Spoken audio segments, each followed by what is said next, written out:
সম্মানিত সাংবাদিক ভাইরা, আসসালামু আলাইকুম ওয়া রাহমাতুল্লাহি ওয়া বারাকাতুহু। আমরা আপনাদের প্রতি কৃতজ্ঞ। যখনই আমরা সাংবাদিক সম্মেলন করেছি, আপনারা আমাদেরকে বিভিন্নভাবে সহযোগিতা করেছেন এবং আমাদের বক্তব্যগুলি জাতির কাছে পৌঁছে দেওয়ার জন্য প্রয়োজনীয় ব্যবস্থা গ্রহণ করেছেন। প্রিয় দেশবাসী, আসসালামু আলাইকুম।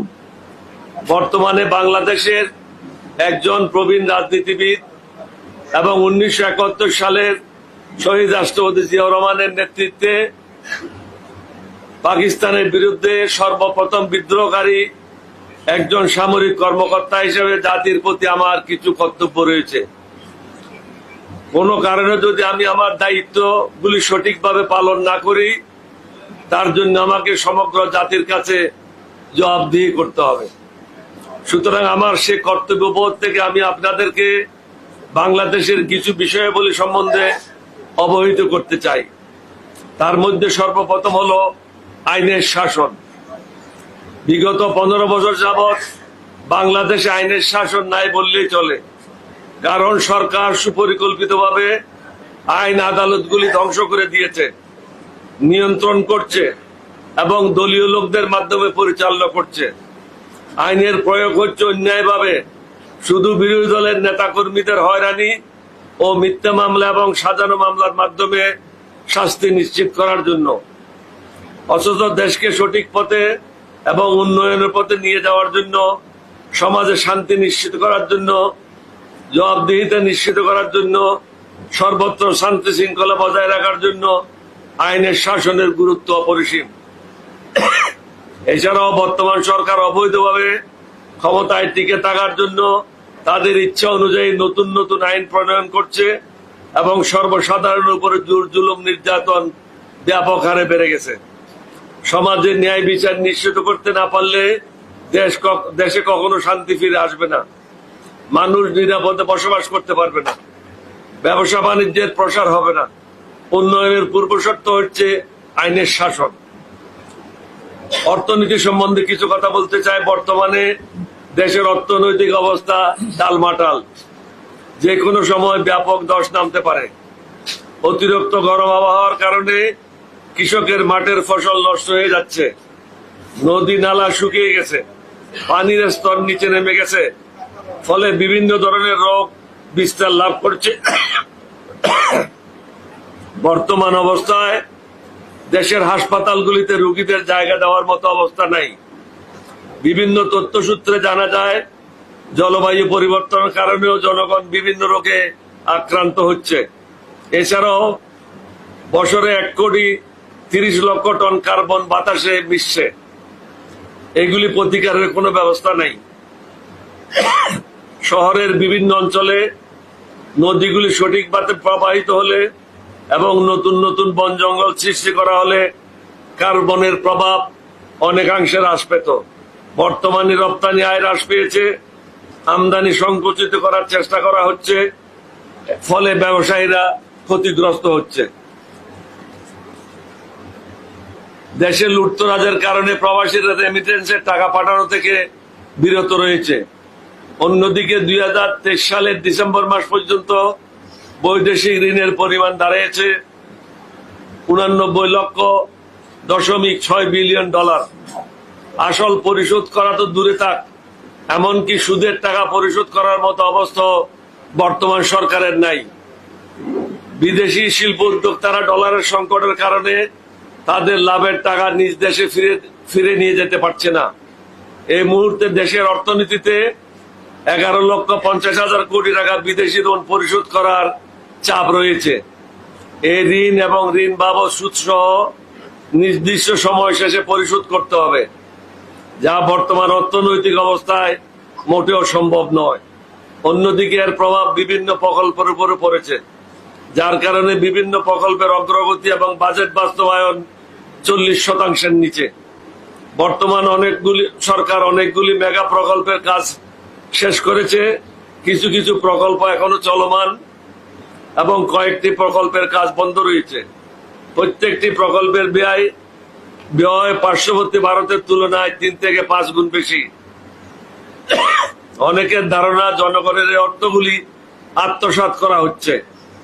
ডলার সংকট এবং অর্থনৈতিক দুরবস্থার জন্য এই মেগা প্রকল্পগুলি অনেকাংশে দায়ী। বর্তমানে বাংলাদেশ ব্যাংকের রিজার্ভ আশঙ্কাজনক হারে প্রতিনিয়ত হ্রাস পাচ্ছে এবং দেশীয় মুদ্রা তারল্য সংকট প্রতীয়মান। খুব শীঘ্রই এই অবস্থা থেকে উত্তরণের কোনো পথ খোলা নাই, কারণ নতুন বৈদেশিক বিনিয়োগকারীরা নিরুৎসাহিত হচ্ছে। নতুন ঋণ পাওয়ার ক্ষেত্র সংকুচিত হয়েছে, কারণ তারা আমাদের বর্তমান অর্থনীতির উপরে আস্থা রাখতে পারছে না। তদুপরি ব্যাংক ঋণের উচ্চ সুদের কারণে ব্যবসা বাণিজ্যে স্থবিরতা বিরাজ করছে। অন্যদিকে বিদ্যুতের খরচ বৃদ্ধি পাওয়ার ফলে উৎপাদন খরচ বৃদ্ধি পেয়েছে, ফলে দিন দিন উৎপাদনও হ্রাস পাচ্ছে। উল্লেখযোগ্য কোনো নতুন বিদেশি বিনিয়োগ নাই, ফলে নতুন কর্মসংস্থানের পথে বাধা সৃষ্টি হয়েছে।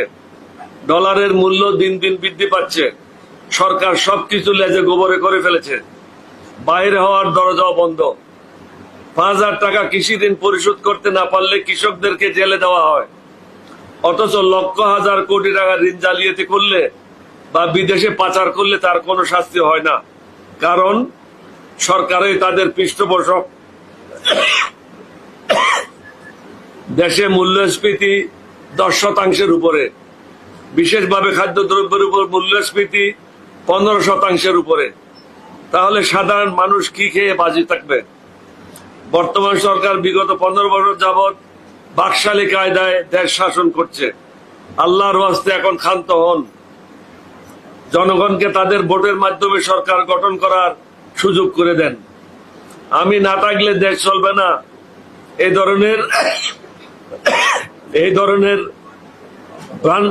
ভ্রান্ত ধারণা থেকে বের হয়ে যান। আল্লাহর উপর ভরসা করেন। বর্তমানে দেশের সর্বত্র জুয়া, হুন্ডি ব্যবসা জমজমাট, এগুলি বন্ধ করার দায়িত্ব কার? মাঝে মাঝে গ্রামে গঞ্জে স্লোগান শোনা যায়, জয় বাংলা, গরম সামলা। বর্তমান সরকারের উন্নতি, ঘরে ঘরে সন্ধ্যায় মোমবাতি। বিভিন্ন সূত্রের মাধ্যমে জানতে পারি গত 2 বছরে টাকার মান কমেছে 38 থেকে 51%। সুদের হার বৃদ্ধি পেয়েছে 9% থেকে 14.55%। অন্যদিকে টাকার প্রবাহ হ্রাস পেয়েছে এবং ব্যাংকগুলিতে টাকার হিসাবে গরমিল দেখা দিয়েছে। আর্থিক খাতে বাংলাদেশ রেড জোনে প্রবেশ করেছে। সুতরাং আর্থিক ঝুঁকি খুবই বড়। ভুয়া দলিল এবং সরকারি দলের প্রভাব কাটিয়ে ঋণ নেওয়া এখন নিত্যদিনের ঘটনায় পরিণত হয়েছে। পত্র পত্রিকার মাধ্যমে জানতে পারলাম সাবেক মন্ত্রী, আমলা এবং ঋণ খেলাপি এবং 111 সাবেক সেনা কর্মকর্তারা দুবাইয়ে সম্পদের পাহাড় গড়েছে। ইতিমধ্যে 394 জন সম্পদের পাহাড়, 2,636 কোটি টাকা মূল্যের 661টি সম্পদের লিস্ট পাওয়া গেছে। এছাড়াও লন্ডন, কানাডা, আমেরিকায় লক্ষ হাজার কোটি টাকার সম্পদের সন্ধান পাওয়া গেছে। এই ধরনের কর্মকাণ্ডে জড়িত ব্যক্তিরা ধরাছোঁয়ার বাইরে, কারণ তারা সরকারের বিভিন্ন অপকর্মে সাহায্য সহযোগিতা করে। তাদের কোনো জবাবদিহিতা করতে হয় না, তাদের বিরুদ্ধে কোনো মামলা হয় না। ফলে অপরাধ প্রবণতা দিন দিন বৃদ্ধি পাচ্ছে। নির্বাচনের সময় নিষেধাজ্ঞার জাল ভোটে নির্বাচিত প্রার্থীরা নির্বাচন কমিশনে তাদের সম্পদের হিসাব দাখিল করেছে। রাতারাতি তারা এত বিশাল অঙ্কের টাকা কোথায় পেল, এত সম্পদ কিভাবে ক্রয় করেছে, তাদের বিরুদ্ধে কোনো ব্যবস্থা দুদক নিচ্ছে না। অথচ একটা গাছ কাটার জন্য কোর্টে সোয়া মোটো দেওয়া হয়, কিন্তু লুটেরা দেশ ধ্বংস করছে। সাধারণ মানুষ ভিক্ষার ঝুলি নিয়ে দাঁড়ে দাঁড়িয়ে খুলছে, সাধারণ মানুষ ভিক্ষার ঝুলি নিয়ে দাঁড়ে দাঁড়িয়ে ঘুরছে। খুলে দেন একটু, এতে কারো মাথা ব্যথা নেই। মনে হয় কর্তা ব্যক্তিরা নেশায় ভূত হয়ে আছে, ক্ষমতার লোভে জ্ঞান হারিয়ে ফেলেছে।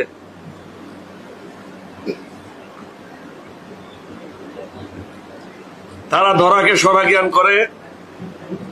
ভুলে গেলে চলবে না। আল্লাহর কোরআন এবং রসুলের হাদিস চিরন্তন সত্য। তোমরা খুবই শীঘ্রই গজবে পতিত হবে, মানুষের বদদোয়া থেকে রক্ষা পাবে না। বর্তমানে বিদেশি এয়ারলাইন্স গুলির পাওনা ৩,৫০০ কোটি টাকা। আর্থিক প্রতিষ্ঠান বলে কোন জিনিস বাংলাদেশে নাই। সবকিছু হলো দুর্নীতিবাজ এবং লুটেরাদের আখড়া। অনেকগুলি ব্যাংকের অবস্থা খুবই করুণ। দৈনন্দিন টাকা পয়সা লেনদেনের সক্ষমতা তারা হারিয়ে ফেলেছে, এমনকি মূলধনের টাকাও তারা আত্মসাৎ করে ফেলেছে। ৯৭% ওষুধের দাম নিয়ন্ত্রণহীন। দেশে ওষুধের বাজার ৩০ থেকে ৩৫,০০০ কোটি টাকা। দেশের মানুষ মনের কষ্টে মাদকাসক্ত হয়ে পড়ছে। ১৯১০ সাল থেকে ২০২৩ সাল পর্যন্ত ১০,৫৬,৫৪০টি মাদকাসক্ত ব্যক্তিদের বিরুদ্ধে মামলা হয়েছে। অজানা আরো কত লক্ষ আছে তার হিসাব নাই। সড়কে মৃত্যুর মিছিল। গত ১০ বছরে সড়কে প্রাণহানি হয়েছে ৭৮,০০০ লোকের। দুর্ঘটনা রোধকল্পে মহাসড়কে গাড়ির গতি নিয়ন্ত্রণ নয়, বরং নিষিদ্ধ যান চলাচল বন্ধ করা খুবই জরুরি। সীমান্ত হত্যা সীমা অতিক্রম করেছে। ভারতের পররাষ্ট্র সচিব কয়েকদিন আগে বাংলাদেশ সফরে আছেন, অথচ সরকারের পক্ষ থেকে এই বিষয়টি আদৌ গুরুত্ব সহকারে তাদের সাথে আলোচনায় আসে নাই। পরবর্তী হলো শিক্ষা ব্যবস্থা। বাংলাদেশের শতকরা ৯২% মুসলমান। ইসলাম ধর্ম অনুযায়ী আমাদের ইমানি দায়িত্ব হচ্ছে অন্য ধর্মের জনগণের নিরাপত্তা এবং সামাজিক অধিকার নিশ্চিত করা। মুসলমানদের ধর্মীয় আকীদা মেনে শিক্ষা ব্যবস্থা নিশ্চিত করা একান্ত বাধ্যবাধকতা রয়েছে। কিছু বিশেষ পদভ্রষ্ট তথাকথিত বুদ্ধিজীবীরা শিক্ষা ব্যবস্থাকে ধ্বংস করার দায়িত্ব নিয়েছে। নতুন পাঠ্যপুস্তকে ১৪৭টি ভুল ধরা পড়েছে। দায়ী কর্মকর্তারা এখনো বহাল তবিয়ত রয়েছে।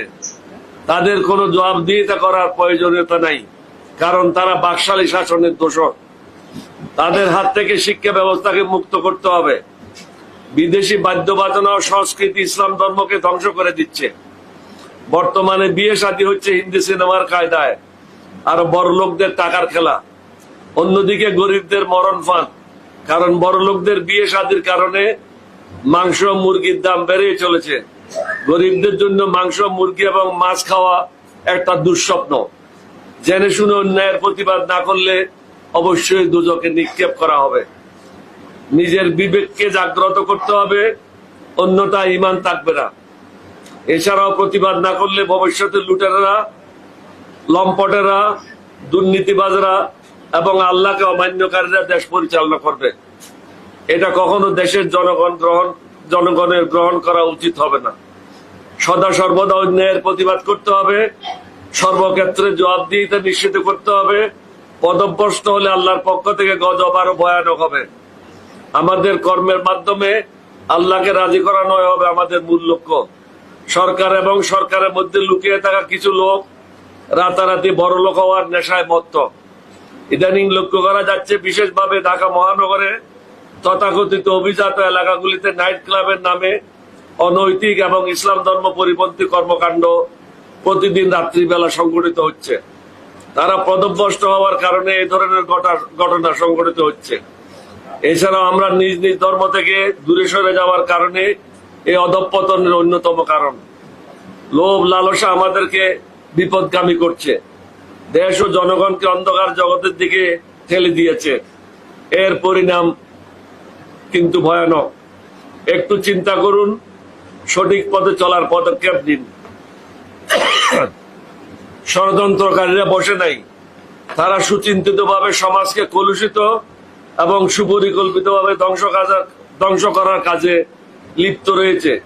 সুচিন্তিতভাবে আমাদের ছেলে মেয়েদের বই পুস্তকে কিছু কিছু ইসলাম ধর্ম পরিপন্থী আপত্তিকর বিষয় সংযোজন করে নতুন প্রজন্মকে ইসলাম ধর্ম থেকে দূরে রাখার পদক্ষেপ নিয়েছে।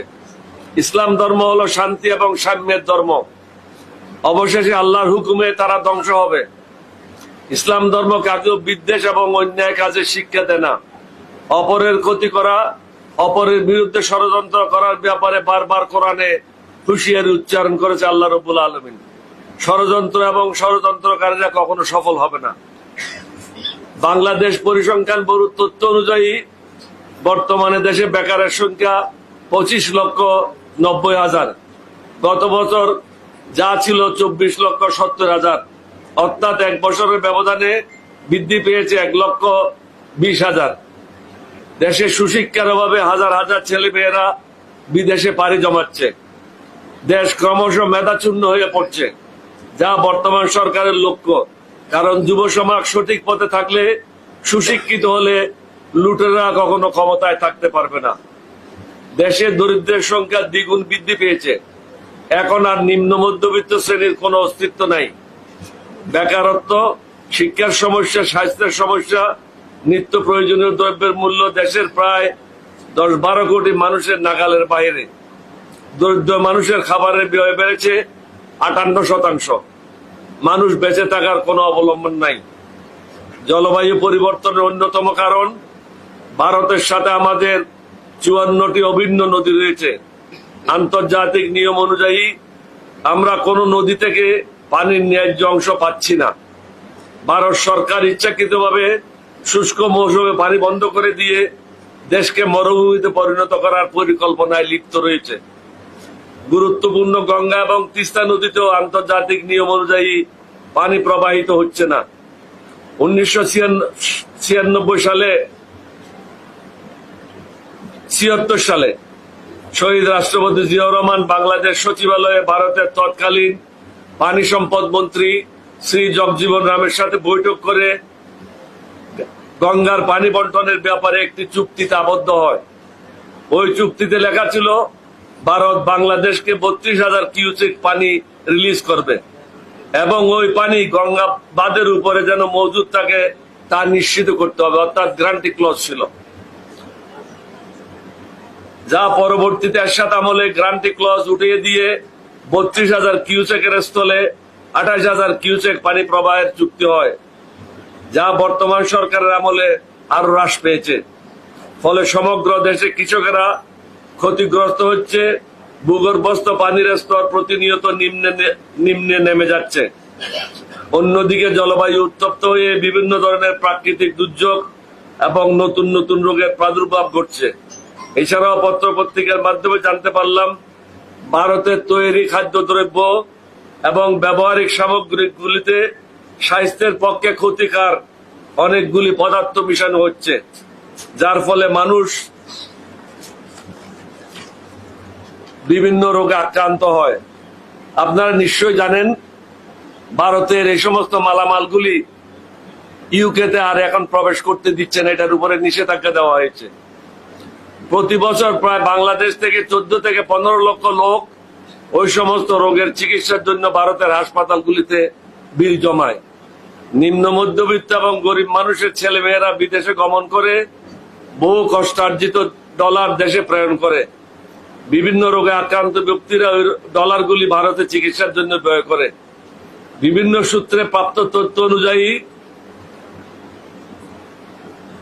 বাংলাদেশে অবৈধভাবে ভারতের প্রায় 10 লক্ষাধিক লোক ব্যবসা বাণিজ্য এবং চাকরি করছে। এদের অনেকে বাংলাদেশ সরকারকে কোনো ধরনের করও দেয় না। আমাদের নাগরিকেরা বিদেশ থেকে যে ডলার অর্জন করে তার সিংহভাগ ভারতের অবৈধ নাগরিকেরা বৈধ এবং অবৈধ পথে তাদের নিজ দেশে নিয়ে যায়। রেমিটেন্সের দিক থেকে বাংলাদেশ ভারতের জন্য 1 নম্বর অবস্থানে রয়েছে।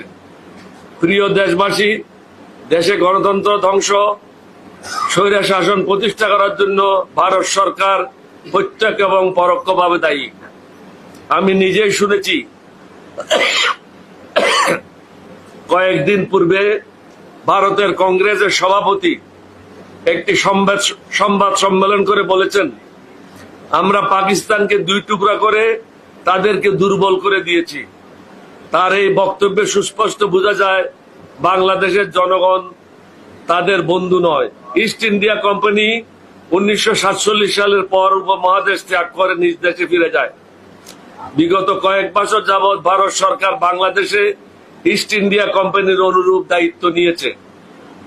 আমরা তাদের উদ্দেশ্যে বলতে চাই, ভারতের জনগণের বিরুদ্ধে আমাদের কোনো বিরূপ মন্তব্য নাই। এছাড়াও অন্যের ক্ষতি করা ইসলাম ধর্ম পরিপন্থী একটা কাজ। আমরা জানি ভারত সরকার তার পূর্বাঞ্চলীয় 7টি দেশের নিরাপত্তার ব্যাপারে খুবই উদ্বিগ্ন।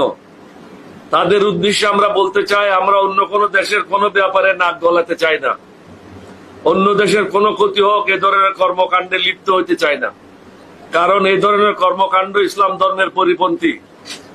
আমাদের প্রত্যাশা থাকবে ভারত সরকার কোনো বিশেষ ব্যক্তি বা দলের সাথে সম্পর্ক করা থেকে বিরত থাকবে এবং ভারতের জনগণের সাথে বাংলাদেশের জনগণের বন্ধুত্ব স্থাপনে মনোযোগী হবে। আসুন আমরা একে অপরের সম্পূরক হিসাবে কাজ করি, ভালো প্রতি হিসাবে বসবাস করি, এতে সকলের মঙ্গল নিহিত রয়েছে। বর্তমানে বাংলাদেশের জনগণ প্রায় 18 কোটি। ভারত সরকারের উচিত হবে না বাংলাদেশের জনগণের সাথে শত্রুতামূলক আচরণ করা। আমরা সুপ্রতিবেশী হিসাবে থাকতে চাই। বর্তমান সরকার আপনাদেরকে আমাদের দেশের সমুদ্র বন্দর, স্থলবন্দর এবং বিভিন্ন সড়ক ব্যবহারের অনুমতি দিয়েছে, অনেকগুলি অসম চুক্তিতে স্বাক্ষরও করেছে, যার ফলে বাংলাদেশ ক্ষতিগ্রস্ত হচ্ছে। তারপরও কেন ভারত সরকার বাংলাদেশের জনগণের বিরুদ্ধে অবস্থান গ্রহণ করেছে তা বোধগম্য নয়। মেহরবানি করে আমাদেরকে আমাদের মতো করে থাকতে দিন। আইনের শাসন প্রতিষ্ঠা এবং গণতন্ত্র প্রতিষ্ঠার ক্ষেত্রে বাধা হয়ে দাঁড়াবেন না। ভারত সরকারের বর্তমান মনোভাব পরিবর্তন না হলে উভয়ে ক্ষতিগ্রস্ত হবে, যা অনাকাঙ্ক্ষিত ও অনভিপ্রেত। বাংলাদেশের মানুষ অকৃতজ্ঞ নয়। প্রিয় দেশবাসী, এই অবস্থা চলতে থাকলে বাংলাদেশ স্বাধীন রাষ্ট্রের মর্যাদা হারাবে। ছাত্র, যুবক, কৃষক, শ্রমিককে জেগে উঠতে হবে, অন্যের ক্ষতি করা থেকে বিরত থাকতে হবে। দেশে গণতন্ত্র এবং ন্যায় বিচার প্রতিষ্ঠার জন্য ঐক্যবদ্ধভাবে ভূমিকা পালন করার জন্য এগিয়ে আসতে হবে। রাজনৈতিক দলগুলির উপরে সবকিছু ছেড়ে দিয়ে ঘরে বসে থাকলে সকলে আরো আমরা ক্ষতিগ্রস্ত হব।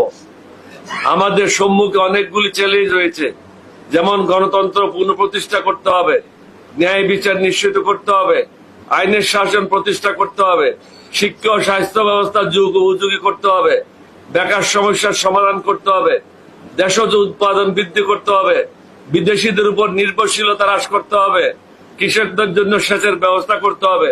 শুধু এক শ্রেণীর মানুষ সকল প্রকার সুযোগ সুবিধা ভোগ করবে আর সমাজের 90% মানুষ তার খেসারত দেবে, তা হয় না। অদক্ষ লোকদের দিয়ে দেশের কখনো মঙ্গল হবে না।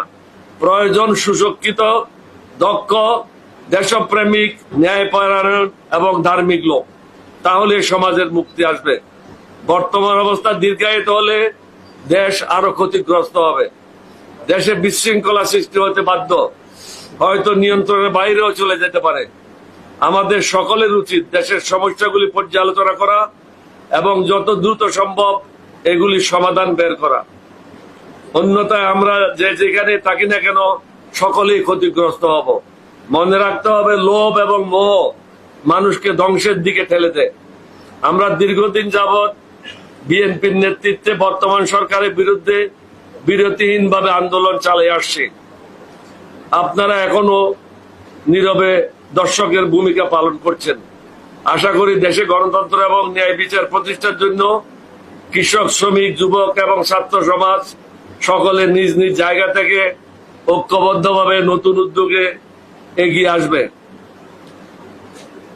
যত দ্রুত সম্ভব আমরা বিএনপির নেতৃত্বে নতুন কর্মসূচি ইনশাআল্লাহ ঘোষণা করব। আপনারা ঐক্যবদ্ধ হন, প্রস্তুতি গ্রহণ করুন। সকলের ঐক্যবদ্ধ প্রচেষ্টার মাধ্যমে ইনশাআল্লাহ এই বাকশালী সরকারের পতন হবে, দেশে নতুন সম্ভাবনার দ্বার উন্মোচিত হবে। আপনাদের সবাইকে ধন্যবাদ। বাংলাদেশ জিন্দাবাদ। আসসালামু আলাইকুম ওয়া রাহমাতুল্লাহি ওয়া বারাকাতুহু।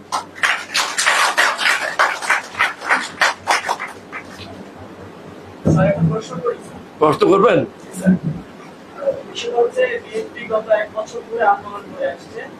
আমরা দেখেছি যে 28 অক্টোবরে এসে বিএনপি সেভাবে আন্দোলনটাকে সাকসেসফুল জায়গায় নিয়ে যেতে পারেনি। বিএনপির পক্ষ থেকে বিএনপির দলের অভ্যন্তরে কথা আছে যে আন্দোলনটা সমন্বয় করতে পারেনি মাঠ পর্যায়ে। এবার যে আপনি বললেন যে নতুন কর্মসূচি আসছে, সেটা কি আপনারা মাঠ পর্যায়ে সমন্বয় দায়িত্ব কি আপনার উপর করছে কিনা, বা আপনি এই সমন্বয়ের দায়িত্ব নিচ্ছেন? আপনি প্রথম প্রশ্নের প্রথম অংশের উত্তর হলো কেন আমরা সফল হলাম না, এই প্রশ্নের উত্তর দিতে পারবে বিএনপির মহাসচিব। আমার কাছে এটার কোনো উত্তর নাই, কারণ আমি হলাম ডাল নাই তলোয়ার নাই নিদারাম সর্দার, ছোট একটা পার্টি। দ্বিতীয়টা হলো আমার উপরে কোনো দায়িত্ব পড়ে নাই। আর কারো কোনো প্রশ্ন আছে? বিগত কোনো বছর ধরে সরকার বাকশালী দেশ পরিচালনা করছে, আর বিশেষ করে মানুষ খুব কষ্টে আছে। এখন এই সকল দেশ পরিচালনা তারা ব্যর্থ, এবং ব্যর্থতার দায় নিয়ে সরকারের পদত্যাগের আহ্বান জানান কিনা? ব্যর্থতার দায় নিয়ে সরকারকে পদত্যাগের আহ্বান জানান কিনা? এতক্ষণ কি শুনলেন? সারা রাত রামায়ণ পড়াইলাম, সকালে বলেন সীতাকার বাপ। এতক্ষণ তো এটাই তো বললাম, অর্থনৈতিক ভাবে, সামাজিক ভাবে, বিচার ক্ষেত্রে, স্বাস্থ্য ক্ষেত্রে, শিক্ষা ক্ষেত্রে সকল জায়গায় তারা ফেল হয়েছে, টাকা লুটপাট হচ্ছে। সুতরাং তাদের পক্ষে সরকার পরিচালনা করা সম্ভব না। আপনার যেমন একটু আগে বললেন যে বিত্তবানদের বিয়ে শাদীর জন্যই মাছ এবং মাংসের দাম, মুরগি এবং মাংসের দাম বেড়েছে, এটা কি কতটুকু যৌক্তিক কথাটা? যৌক্তিক এই জন্য, এক একটা বিয়েতে 2000, 2500, 3000, 4000 লোক খায়। এই ধরনের যদি 50টা বিয়ে হয় তাহলে বাজারের উপরে একটা এফেক্ট হয় এবং দ্রব্যমূল্যের দাম বৃদ্ধি পায়। গরিব মানুষেরা যারা আধা কেজি মুরগি কিনতে চায়, একটা ছোট মুরগি কিনতে চায়, তার পক্ষে মুরগি কিনাটা আর সম্ভব হয় না। আপনারা জানেন ইতিমধ্যে গরুর মাংসের দামও প্রায় 900 টাকার কাছাকাছি হয়ে গেছে। বিয়ে শাদীগুলি নিয়ন্ত্রণ করতে হবে। শুধু বড় লোকেরা খাবে আর গরিব লোকেরা উপবাস করবে, এটা হয় না। ইসলাম ধর্ম বলে না। ইসলাম ধর্ম সাম্য শান্তির ধর্ম, সকলের জন্য ন্যায় বিচার নিশ্চিত করার ধর্ম। আরো লোক আছে, আরো আরো আরো আরো অনেক আছে, একটু বলবেন। আপনি বরাবরই বলে যাচ্ছেন যে জামাত ইসলামকে ছাড়া আন্দোলন সহজ হবে না। এই 16 দিনে জামাত ইসলাম রাজপথে না থাকার কারণে আন্দোলন অনেকটা ব্যর্থতা হয়েছে, এবং আপনি বরাবরই বলে যাচ্ছেন যে আন্দোলনের জন্য আন্দোলনকে অনেক বেশি সতর্ক করে জামাতকে দরকার। এক্ষেত্রে দেখা যাচ্ছে যে সামনের যে আন্দোলন হবে সেই আন্দোলনে জামাত থাকবে কি থাকবে না, এই বিষয়ে কেউ পজিটিভ মতামত দিচ্ছে, কেউ নেগেটিভ মতামত দিচ্ছে। বিশেষ করে বাম রাজনৈতিক দল যেগুলো গণতন্ত্র মঞ্চের বেশ কিছু নেতা প্রকাশ্যই বলেছে যে বাংলাদেশ জামাত ইসলাম তাদের সাথে থাকতে পারবে না। এই ক্ষেত্রে আপনার অবস্থান কি? দেখেন, হাল চালানোর জন্য ন্যূনতম হলে গরু দরকার, ছাগল দিয়ে হাল চালানো যায় না। আমরা তো দেখলাম গত 10 বছর 20 বছর কি অ্যাচিভমেন্ট হয়েছে। আপনিও তো তার একজন সাথী আমাদের। সুতরাং এখন কি প্রয়োজন আপনিও বুঝেন, আমিও বুঝি। আমাদের এখানে 62টি দল আছে। 62টি দলের মধ্যে কয়টা দল রাস্তায় নেমে মিছিল করার মতো শক্তি রাখে, এটা তো বুঝতে হবে। শুধু একটা নাম নিয়ে রাস্তায় দাঁড়ায় যাব, একটা ঝান্ডা নিয়ে দাঁড়ায় যাব, পিছনে স্ত্রীকে নিয়ে আসবো বা মেয়েকে নিয়ে এসে দল চালাবো, তারপরে সরকারের সাথে দালালি করব, এই ধরনের প্রোগ্রাম হলে তো সরকারের পতন হবে না। অন্যদেরকে সুযোগ দেন। বিএনপিকে যা পরামর্শ দেওয়ার তা মিটিং এ দেওয়া হয়েছে, এটা সবাই সামনে বলা সম্ভব না। বলেন, আর কারো কোনো কিছু আছে? না থাকলে আপনাদের সবাইকে ধন্যবাদ। আপনারা নাস্তা করে তার